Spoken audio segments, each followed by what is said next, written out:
Sekarang kita masuk ke materi mengatur stres Gen Z. Nah, apa itu? Kenapa makhluk bernama Gen Z ini selalu stres?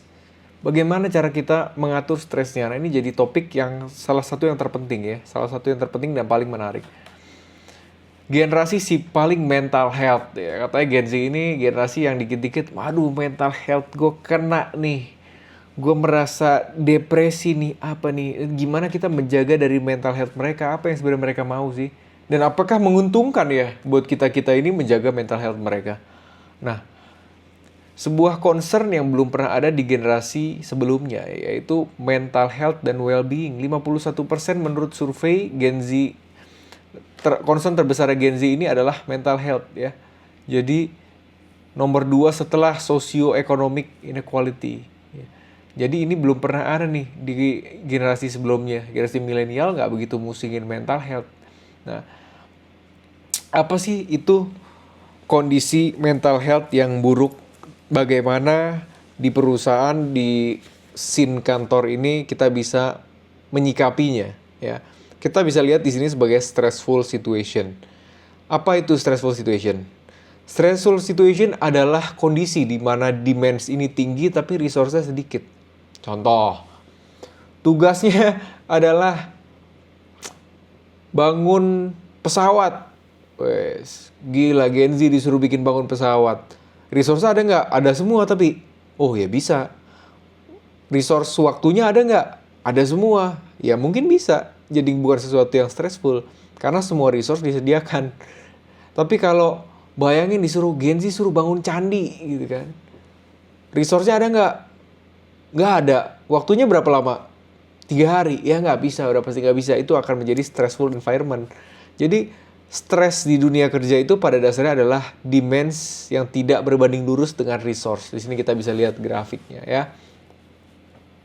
Nah, apa yang di episode lalu kita sudah bahas tentang mentor mindset, protector mindset, dan enforcer mindset. Ya, apa yang mereka lakukan dan apa yang harusnya kalian lakukan ya. Kita udah setuju bahwa mentorship mindset itu adalah yang paling baik untuk Gen Z paling tidak ya. Dan kita harus apa nih? Coba kita bedah dulu. Enforcer mindset tuh ngapain sih? Ya. Enforcer mindset itu diem aja kalau misalnya ada demand tinggi, tuntutan kerja tinggi, dan resource sedikit. Misalnya, wah disuruh bikin desain 100 sehari, tapi laptop yang dikasih lemot. Gimana tuh ya kan? Laptop yang dikasih ke desainernya lemot ya. Kalau enforcer mindset diem aja, ya harus bisa selesai gitu kan. Mau lembur deh.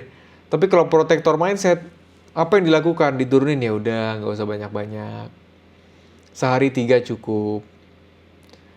Ya bolehlah telat-telat sedikit, kayaknya ini terlalu cepat nih. Minggu depan aja deh, nggak apa-apa kumpulin ya. Ini protector mindset ya.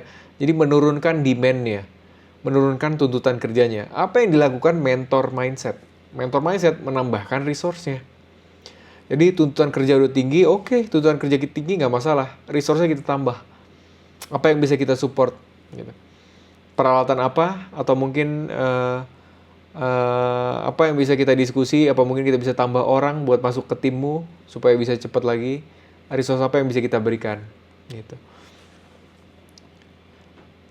Jadi ketika stres kondisi itu terjadi ya, yang terjadi adalah ini ya, ketidakpastian tentang kompetensi ya. Saya merasa tidak bisa menyelesaikan tugas ini tepat waktu. Ya, ini terlalu sulit. Masa saya dikasih kerjaan ini dan cuma dikasih waktu 3 hari? Kerjaan saya banyak banget. Job desk saya dari ujung ke ujung gitu ya. Semua yang disentuh matahari itu job desk saya. Nah, ini jadi lingkaran setan. Ya, dari rasa ketidakpastian tentang kompetensi ya menuju kepada ya menghindari bantuan ya, menyembunyikan kesulitan. Nah, ini yang sering dialami oleh para Gen Z nih. Dia menyembunyikan kesulitan, diem-diem aja. Bisa nggak? Ya, nggak bisa. Tapi dia diem-diem aja. Akhirnya performa semakin buruk ya, performa semakin buruk. Wah, KPI nggak achieve, apa segala macam ya. Ketidakpastian makin terjadi lagi. Dia nggak pede sama kompetensi dia ya. Dan ini harus diaddress secepatnya kalau ini terjadi ya. Resource-nya harus kita tambah. Kemudian kita juga menawarkan bantuan. Jangan sampai dia sungkan untuk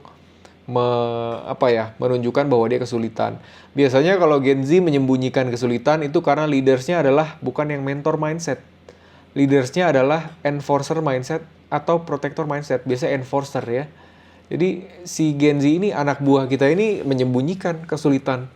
Ya. Tidak mau meminta bantuan, memberitahu kalau ada problem, tiba-tiba tahu-tahu H-1 deadline-nya telat tiba-tiba. Oh pak, maaf pak, ini nggak bisa pak, dikumpulin besok pak. Loh kenapa nggak bilang dari kemarin? Nah, jadi masalah kan, performa makin buruk, dia makin tidak percaya diri. Jadi ini harus kita address, kita potong lingkaran setan ini dengan cara banyak menawarkan bantuan, mendengarkan masalah, dan memberi resource. Nah, di sini kita bisa lihat nih pola pikir ya, pandangan, tindakan dari setiap mindset ya, enforcer, protector, dan mentor mindset ya kan. Pandangannya apa sih kalau enforcer mindset itu berpikir stres itu gangguan ya. Ada yang pernah nggak di sini mungkin managers ini berpikir kalau stres itu adalah gangguan yang muncul atau lemah, ini generasi lemah nih, dikit-dikit stres. Nah, itu tanda kalau kalian ini termasuk enforcer mindset ya, yang bisa diubah kepada mentor mindset. Nah, protektor itu mikirnya gimana? Protektor itu berpikir kalau stres ini bikin anak muda ini gagal fokus ya. Saya nggak mau anak-anak saya stres kerja. Jadi mereka harus dilindungi ya, dikurangi kerjanya. Jangan seperti ini. Ini protektor mindset. Ya, dan ini mungkin terdengar beliau-beliau ini orang baik ya. Oh, senior ini baik, manajer ini baik, pak ini baik, ibu ini baik. Tapi apakah baik untuk karirnya anak muda? Itu belum tentu juga. Karena pada dasarnya karir itu baik ketika performa kerja, kapasitas dia semakin meningkat. Yang mana membutuhkan mentor mindset, yaitu ya stres itu wajar sih ya. Sebagai hasil dari anak muda yang berani menantang diri sendiri ya, mengerjakan hal-hal besar ya, stres itu wajar. Nggak bisa dihindari. Ya, bahkan bisa jadi sumber energi untuk performa yang bisa jadi lebih baik gitu. Tapi ya tentu kita tambahkan resource-nya, apa yang bisa kita dukung gitu. Nah, kita coba lihat tindakan nih, bagaimana sih tindakan-tindakan setiap mindset itu, Bapak Ibu kira-kira yang mana? Dan kalau bisa kita geser nih kepada mentorship mindset ya. Kalau enforcer mindset ini berpikir tindakannya, mereka bilang ke anak muda ya, kalau mau tanggung jawab harus bisa mengatasi stres mereka ya. Lu itu harus tangguh.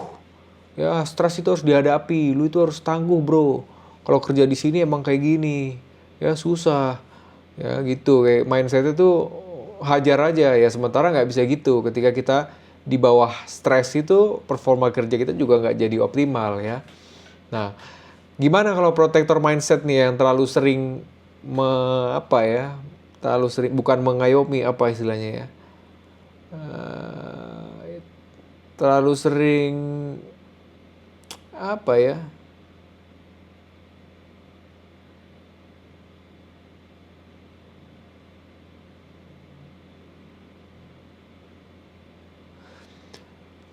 terlalu sering memanjakan nih. Biasanya dia bilang ke anak muda ya, ngurangin tuntutan ya, jangan bikin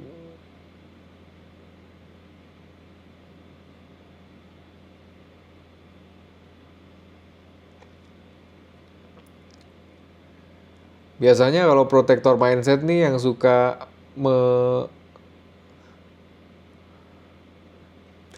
biasanya kalau protector mindset nih yang suka memanjakan nih anak buahnya, dia bilang ke anak muda, ya kurangin aja lah, nggak usah terlalu banyak stres ya, dihindari. Yang penting kamu kerja di sini semangat ya, betah-betah di sini. Saya nggak mau kalian ini banyak stres, kita kurangilah workload kita ya. Ini protector mindset yang biasanya ya nggak jadi maju-maju anak-anaknya. Ya, kalau mentor mindset berpikirnya ya kita mengingatkan gitu, kalau stres itu adalah tanda dari kalian itu berkembang ya. Kayak kita bikin otot di gym. Kalau tangan kita udah sakit nih, kena nih ototnya, itu berarti otot kita lagi berkembang tuh. Ya kan? Stres di ototnya ini kan. Berarti otot kita lagi berkembang. Kalau kita nge-gym nggak sampai sakit, cuma duduk-duduk doang, angkat sekali 2 kali, nggak bakal berkembang ototnya. Dan begitu pun stres di kepala ya. Kalau kita nggak stres, ya tentu kita nggak akan berkembang secepat orang yang stres tapi ditangani dengan baik, diberi resource, support, dukungan dengan baik, dan akhirnya semua itu pekerjaan yang tuntutannya tinggi itu bisa selesai semua.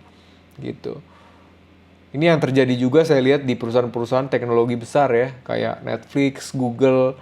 Meta. Coba kalian bisa lihat semua, kalau saya sih cukup familiar. Mungkin Bapak Ibu bisa lihat review kerja di sana kayak apa. Kerja di Google itu sangat stressful. Sangat stres.